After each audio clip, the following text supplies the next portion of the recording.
Teaching and learning with Mr. Miller.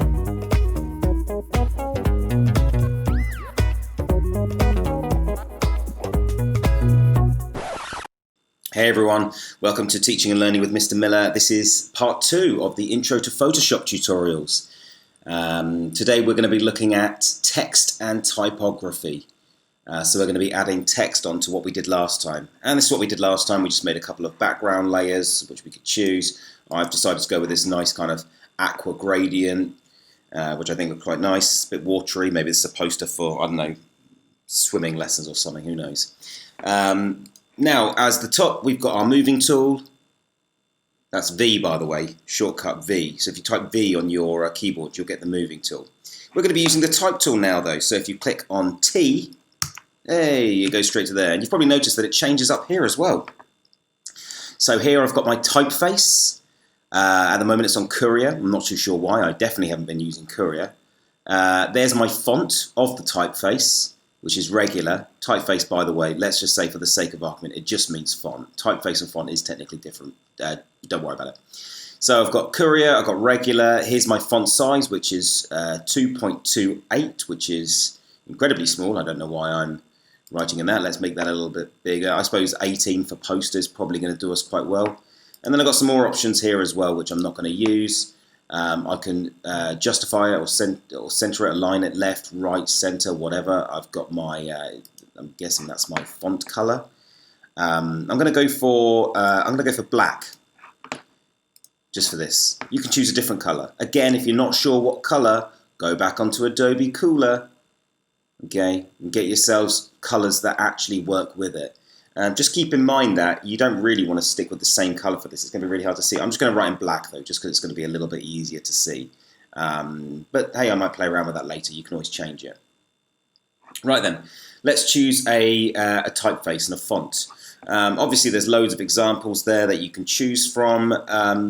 Now, let's just say for the sake of argument that we don't know what font that we want to choose because we're still amateurs. So what we're going to do is we're just going to copy someone else. So we're going to go for, let's go for best free fonts. And I know one of the examples that's going to come up, it's going to be Creative Block, because they are an absolutely incredible website. And it's the best free fonts for designers. So let's go with this. Remember guys, if you're not sure what to do, copy someone else. Okay, just find a poster and find a font that they use. Okay, try not to go for Comic Sans. You know why. Don't go for Papyrus. Ugh, I guess I should really disable my ad blocker, shouldn't I? Let's give them some money. Don't run on this page. There we go. There you go. You can get a bit of money from me now. Yeah, just copy someone else. Don't use Comic Sans. Don't use Papyrus. Don't use like the Chiller font. You know, think about what your font's connoting. Remember, everything is culturally charged with meaning. So you really do want to think about what you're connoting with your... Oh man, I didn't realise I'm going to be getting that many adverts on it. Right, then, so what have we got? First one. Yeah, it looks nice, I guess. Not really what I'm going for. Okay, so it looks like the examples that are given to me are what we call a serif font. Serif font basically means it's got these little flicks on it and it'll go narrow at certain points. It's supposed to look a little bit more formal, a little bit nicer, but yeah, we're not really going for that. I think we're going for something a bit more fun. That's nice, but a bit too arty for me. Rude. Oh, yeah, let's see what we get there. Oh, it's not as rude as I thought that was going to be. It's only numbers, though. Well, anyway, you can download this if you want to, and that's what's quite good. There's another website as well, which is DaFont. DaFont's pretty good. If you don't even want to download them, what you can do is you can usually just, like, for example, let's click on that, and then we type in, hello, and then you can just print screen that and bring it in, and then you can use the magic eraser tool to do that. Let me show you how to do that then. Okay, right, so let's get this. And there it is, right there. We'll save that. Let's move back. Let's go for desktop. There it is. Right. So I'm just going to drop this in. Yeah, so there it is. So obviously it doesn't look great at the moment. If you grab your magic eraser tool, which by the way is on the eraser tool, so you click, you hold, you've got your magic eraser tool. Yep, I've got to rasterize that. You can just, get rid of that background stuff, and you kind of got it there. I mean, that's a really cheap way of doing it, but you can do it that way. I'm just going to grab my text tool and I'm just going to type something in. I'm going to type poster.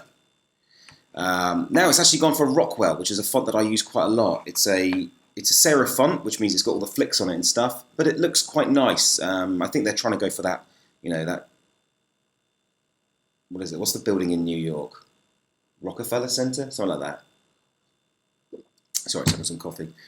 So I'm going to press Command A to highlight the whole thing. Let's make that bigger. Let's go for 72. That looks good. Get my moving tool and I'm just going to move it there. There we go. That doesn't look too bad. It's kind of standing out a little bit, mainly because it's a serif font. It's quite blocky. It's got quite strong features on it. And it's black as well. And black's going to stand out. But unfortunately, that connotes black, so I don't know if I necessarily want to do that. Also, it's in size 72 as well, so if this was an A4 page, I mean, look at it, it's taken up like a fifth of the page, it's insane.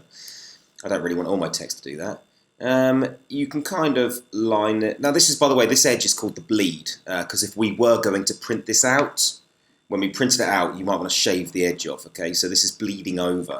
Don't have your text at the edge like that, okay? Try and leave some sort of gap on the side. Now, if you press Command R, you'll get this rule, okay?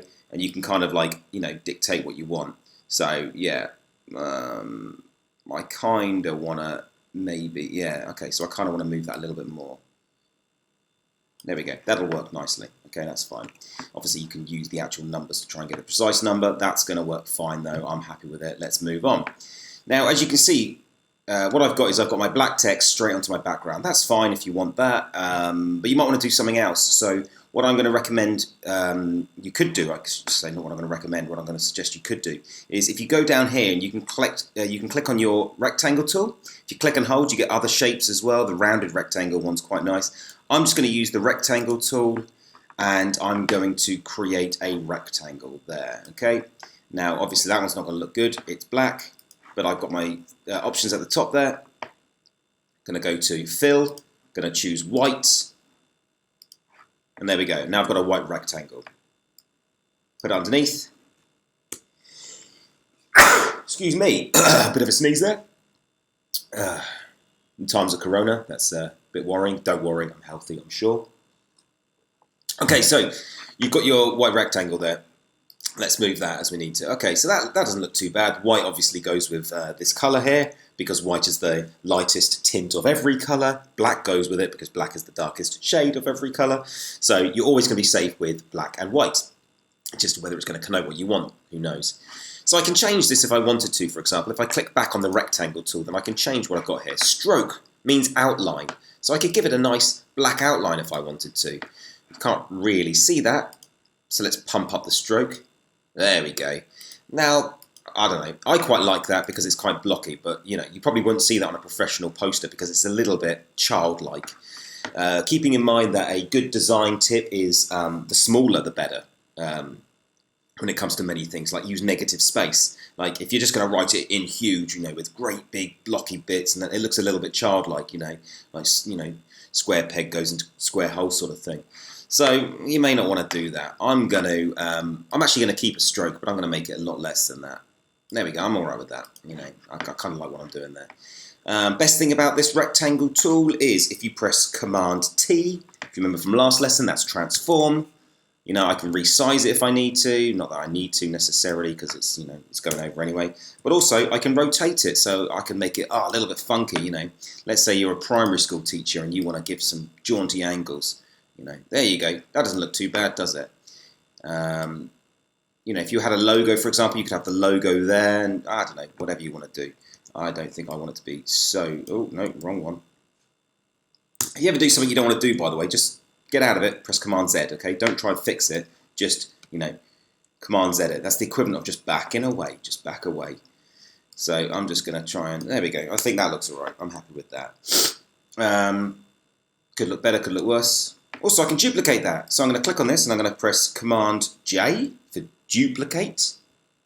Yeah, I don't know why. and then we're going to go down there, and then look, because it's like it should be perfectly aligned. Whoop, there we go, and I can just do another one at the bottom. Oh, symmetry, lovely. There you go, that looks quite nice there. And then what I can do is I can have some other text underneath it. Now, what you want to do is you want to use complementary fonts, complementary typefaces. I've written poster there in great big serif font, so I'm going to use a font that kind of goes with it. And a good tip is try and go kind of like opposites in many ways. Now, that doesn't mean I'm going to have like a really fun, cartoony font to go with this, but instead of having a serif, I'm going to go for a sans serif. Sans in Latin meaning without, so it's without all these little flicks. I'm going to go for one of my favourites. Arial's quite good, by the way. I know it's simple, but you could just use Arial. Futura's quite nice, but I'm not going to go for that. Helvetica is a classic. In fact, I might go for, I'm going to go for Helvetica. It's a classic. It's a lovely one. So I'm just going to write something here. This is my poster. Command A, let's make that a little bit smaller. Let's make that like 18. And by the way, for those of you thinking like, but I'm not sure what sort of font size I should be using. Yeah, one, copy someone else, but also think about what your A4 page looks like. When you write an essay, it's usually like font 11 or 12, isn't it? So think about that. If you're writing an 11 or 12, people are probably going to be able to read it. But you might want to just pump it up a little bit because it's a poster, the sort of thing that you see hanging over the urinals. People aren't going to be getting that close to it. So there we go, I've got my two fonts and I put them together and they look quite nice, okay? That works with that. Now I'm not sure what you're going to write, you could put anything in there. You could also have other things as well, like I like doing an ellipsis. An ellipsis, by the way, means a circle. They don't call it circle because it doesn't have to be a circle, That's not a circle, is it? By the way, if you hold shift while doing that, oh, there you go, it does work. You can get a perfect circle. Lovely. There we go. Oh, it's black again. Right, let's go white. Let's get a stroke on that. What did I use for the last one? No, I think it was like 15, wasn't it? Let's just pump it up to 15. Ugh. Try and get it exactly right, because even though your eye may not be able to see the difference, someone's going to pick that up. You could do something like that, and you could write, I don't know,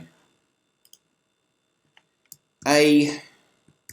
Yeah, this, because it's got a good grade. That's how good I think this is. I could use another font if I wanted to, but now I'm getting into that dangerous territory where I'm throwing loads of different styles on it, and that just screams lack of confidence, like you don't know what you're doing. You didn't know what font you wanted to go for, so you went for all the fonts, or you didn't know what colour scheme to go for, so you went for all the colours. Try and keep it simple. Maybe just use the same fonts. So headings, I'm going to use, oh hello, let's change the font there, I just noticed. It's changed from Rockwell, I don't know why that happened. I'll have a look at that in a second. So for headings, I'm going to use Rockwell. For my body, I'm going to use Helvetica. So I'm probably going to want to use Rockwell for this. So let's go for Rockwell. There we go. Let's make that bigger. Let's chuck that over there. There you go. That looks nice. Perfectly centered. Could make that bigger or make the ellipsis smaller if I wanted to, depending on whatever I'm going to put here. But we're going to be doing that in the next class, by the way. So the next class is going to be faces and all that sort of stuff. Cutting out heads and all that. Right, now that obviously doesn't have loads of stuff. I would put some stuff down there if I wanted to. If this was a poster for, like I said, swimming classes, I'd probably have something like the days and the times that you could do it, contact information. If you're not sure what to be writing on your posters, usually you go for the classics: what, where, when, who, how, why. Make sure you're giving the actual information that you might need. I'm not going to throw any of that on. I don't think I need to. I think you kind of got the idea there. Right, any questions or comments, email me if you've got my email. If you don't have my email, just chuck a comment in the comments or whatever. Yeah, I guess that's the end, isn't it? All right, bye.